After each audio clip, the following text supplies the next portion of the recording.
네, 2019년 올해도 한 해가 거의 저물었습니다. 올해는 약 한 일주일 정도가 남아 있는데 해가 지나고 한 살 나이를 먹게 되는 것을 나이에 따라 다르게 받아들이는 것 같습니다.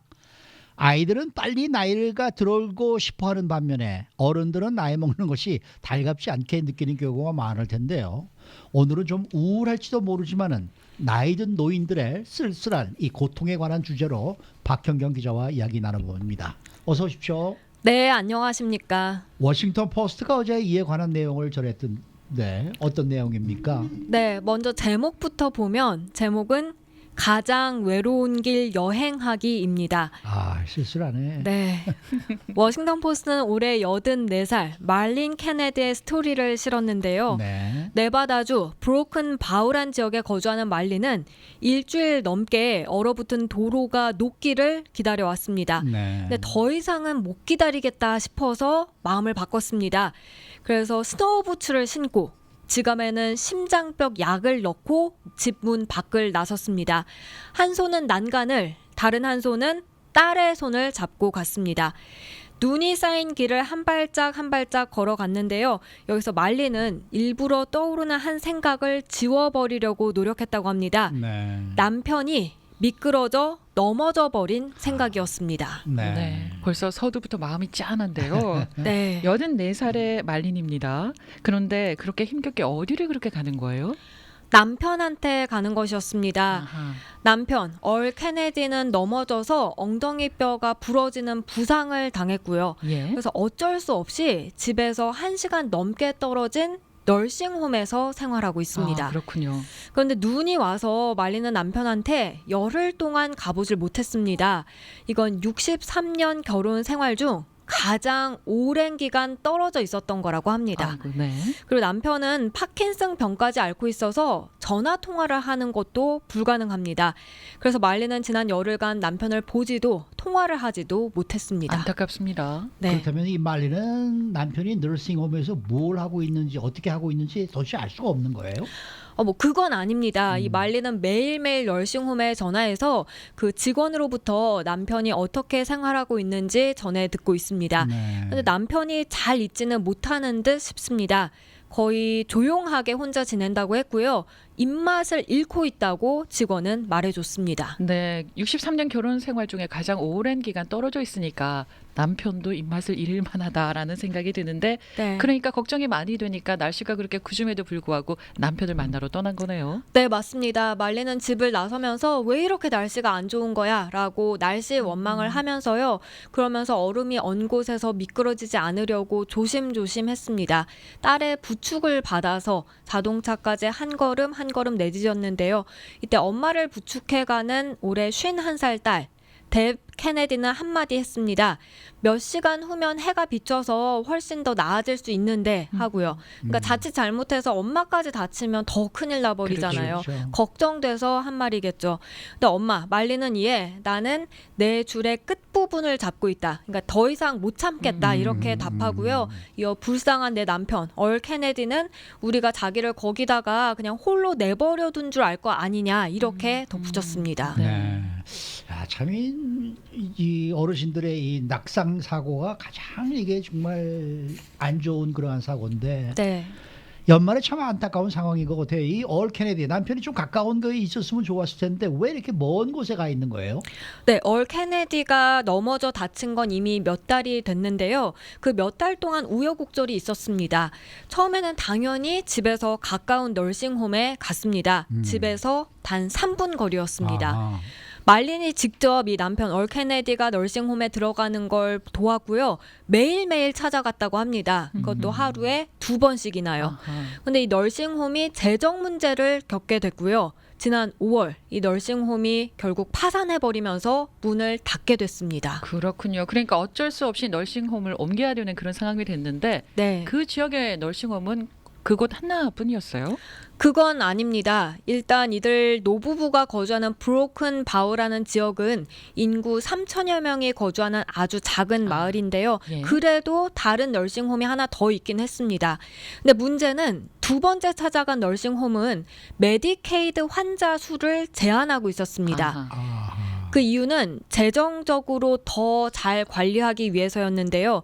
왜냐하면 네브라스카주에서는 이 메디케이드 환자를 받는 널싱홈에 연방 정부에서 돈을 주는데 그 돈이 실제 환자를 돌보는 비용보다 적은 금액입니다. 그랬군요. 하루 한 $40 정도 적어서 손해를 보는 거죠. 그러다 보니까 메디케이드 환자는 더 이상 안 받은 거였고요. 얼 케네디도 메디케이드 환자기 때문에 그곳에 들어갈 수 없었습니다. 그랬군요. 그럼 그 다음 가까운 너싱홈이 이렇게 자동차로 1시간을 가야 되는 그런 거리에 있는 거예요? 네, 인근 에인스워스와 민데니아라는 지역에 널싱홈들이 있었는데 그건 문을 닫았고요. 닫아갖고. 또 캘러웨이에 있는 널싱홈은 운영은 하고 있었는데 웨이팅 리스트가 너무나 길었습니다. 그런데 그렇게 기다렸다가 들어갈 상황은 못 된 거죠. 그래서 이런저런 이유로 가까운 널싱홈들은 다 들어갈 수가 없었고 결국 최선의 선택이 지금 들어가 있는 그 널싱홈이었습니다. 집에서 50마일 이상 거리에 코제드라는 지역에 있고요.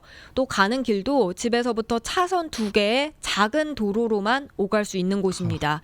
그래서 남편이 그 널싱홈에 간 뒤에 매주 그래도 몇 차례씩 오고 가고 있었긴 했는데 이렇게 눈이 내려서 눈이 쌓여 있다 보니까 가고 싶어도 갈 수 없는 그런 안타까운 상황이 연출됐습니다. 거의 생이별 상황이네요. 네. 근데 안타까운 거는 이 케네디 부부의 케이스가 특별한 케이스가 아니라는 얘기예요. 그죠? 네, 많은 노 부부들이 이런 처지에 놓여 있다고 워싱턴 포스트가 보도했습니다. 네. 도심 지역에 살면 그렇지 않겠지만요. 도심에서 조금만 벗어난 외곽 지역에 살게 되면 이런 경우를 흔히 볼 수 있다는 지적이었습니다. 아하. 지난 3년간 미 전역에서는 26개 이상의 외곽 지역 널싱홈들이 재정난을 이기지 못해서 문을 닫았고요. 지난 10년간 통계 자료를 살펴보면요. 외곽 지역에서는 최소 250개 산부인과 병동이 문을 닫았고 115개 병원이 폐쇄됐습니다. 또 3,500여 명의 주치의들, 2천여 명의 전문의들이 사라졌습니다. 다른 곳으로 가버린 거죠. 네. 또 망한 널싱홈도 수백 곳에 달합니다. 왜 우리 은퇴하면은 공기 좋고 물 좋은 외곽 지역으로 나가는 경향이 있잖아요. 네, 그렇죠. 맞습니다. 네, 그런데 그러니까 이 외곽 지역에 거주하는 주민들, 특히 이 시니어들 의료비 부담이 커질 수밖에 없겠네요. 네, 그렇습니다. 병원에 한 번 가려면 더 멀리 움직여야 하다 보니까 최근 들어서 전국적으로 외곽 지역의 시니어들은 불편이 커질 수밖에 없고요. 아픈 몸을 이끌고 멀리 가야 한다는 것 자체가 부담이죠.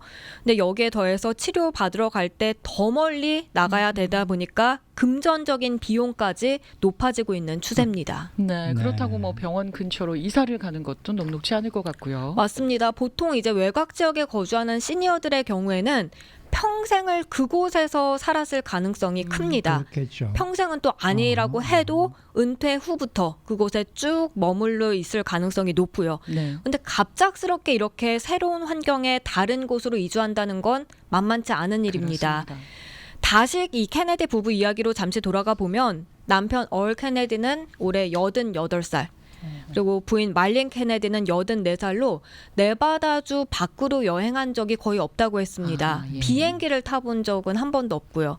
그래서 다른 곳으로의 이주는 꿈꾸기 어렵다고 했고요. 결국 최근 몇 년간 메디컬 출입을 많이 다녀야만 해서 돈이 정말 많이 들었다, 지출했다 했는데요.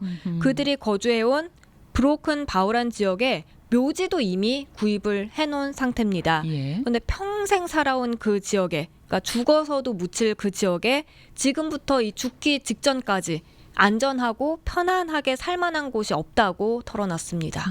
지금 이 얘기가 이제 미국인들, 백인들이나 이제 이거 여기 원래 사시던 분들을 중심으로 한 그런 얘기가 되겠는데 네. 우리 한인 분들은 그런 대로 뭐 다들 대도시에 좀 사는 분들이 많으시니까 이런 이제 뭐 얘기하고는 조금 좀 사정이 달라지지 않을까 이런 생각은 드는데 말이죠. 네. 그래도 여기도 이곳 남가주에 있는 소위 LA 근처라든지 오렌지 카운티 근처에도 지금 널싱홈은 굉장히 모자른 상황이라고들 그렇게 얘기를 맞습니다. 하더라고요. 네. 네.